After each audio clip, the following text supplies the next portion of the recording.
ఏలూరు నగరంలోని చోదిమెల్ల పంచాయతీ పరిధిలో ఉన్న సంగంపాల డైరీ కేంద్రంలో ఆహార నియంత్రణ అధికారులు తనిఖీలు చేపట్టారు. ఇటీవల తూర్పుగోదావరి జిల్లా రాజమండ్రి పరిసర ప్రాంతాల్లో కల్తీపాలు తాగి పలువురు మృతి చెందిన సంఘటన రాష్ట్ర వ్యాప్తంగా సంచలనం రేకెత్తిస్తోంది.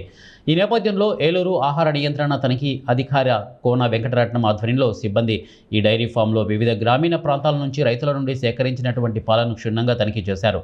అయితే కొంతమేరకు శాంపిల్స్ సిబ్బంది తీసుకున్నారు. సేకరించినటువంటి శాంపిల్స్ను హైదరాబాద్కు పంపించిన తర్వాత అతని నుంచి వచ్చే రిపోర్టు ప్రకారం ఏదైనా కల్తీ జరిగితే తగిన చర్యలు తీసుకుంటామని వెంకటరత్నం తెలిపారు. మా ఉన్నతాధికారులు కమిషనర్ గారు మరియు డైరెక్టర్ గారి ఆదేశం మేరకు ఈ రోజు నుంచి విస్తృతమైన తనిఖీలు పాల వ్యాపారుల మీద పాల మీద కల్తీలు అనేవి వస్తున్నాయి.